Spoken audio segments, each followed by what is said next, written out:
வணக்கம். இது உங்கள் ஆக்ஷன் 4 உடனடி செய்திகளுக்கு எங்களை சப்ஸ்கிரைப் பண்ணிக்கோங்க.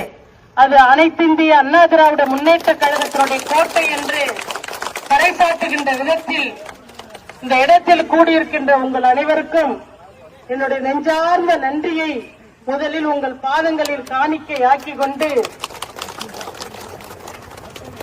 அனைத்திந்திய அண்ணா திராவிட முன்னேற்ற கழகம் புரட்சித் தலைவர் பொன்மனச்செம்மல் தொடங்கி புரட்சி தலைவி அம்மா அவர்கள் தொடர்ந்து புரட்சி தமிழர் எடப்பாடியார்கள் வரை நம்முடைய மீனவ சமூக மக்களுக்கு என்றைக்கும் உறுதுணையாக ஆதரவாக சுனாமி என்ற பேரிடர் ஏற்பட்ட காலம் தொட்டு இன்று வரை நம்முடைய அனைத்து இந்திய அண்ணா திராவிட முன்னேற்ற கழகம் மீனவ சமுதாய மக்களோடு ஆட்சியில இருந்தாலும் இல்லைனாலும் சார்ந்தே வாழ்கின்ற ஒரு இயக்கம் அனைத்து இந்திய அண்ணா திராவிட முன்னேற்ற கழகம்.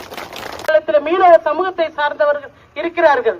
நிச்சயமாக 234 தொகுதியில் தேசிய ஜனநாயக கூட்டணியுடைய வேட்பாளர்கள் வெற்றி பெற்று எடப்பாடியார் நாட்டினுடைய முதலமைச்சராக ஆட்சி அரியணையில் அமர்வது உறுதி.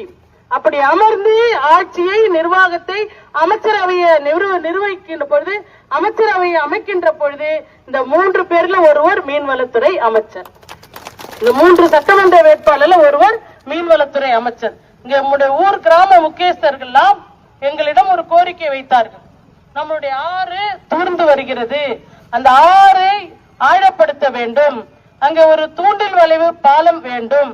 அதோடு மட்டும் இல்லாம இங்க இருக்கிற நிலங்கள் எல்லாம் மனைக்கட்டல் எல்லாம் கோயில் மனைக்கட்டுகளாக இருக்கின்றது, அதுக்கு பட்டா வேண்டும். அது சுனாமி காலத்துல பாதி பேருக்கு கொடுத்துட்டாங்க, மீதி எல்லாம் கொடுக்கலன்னு சொன்னாங்க. இன்னைக்கு வாக்கு சேகரிக்கிறோம். வாக்கு சேகரிக்கிற இந்த நிகழ்ச்சியில இந்த இடத்துல ஆலயத்து முன்னாடி நான் என்ன சொல்றேன், யார் மீன்வளத்துறை அமைச்சரோ அந்த அமைச்சரோடு இதே கோயில்ல அமர்ந்து இந்த பகுதி மக்களுடைய கோரிக்கைகளை முழுமையாக ஷேர் பண்ணுங்க, கமெண்ட் பண்ணுங்க, கூடவே பெல் பட்டனை அழுத்தி சப்ஸ்கிரைப் பண்ணுங்க.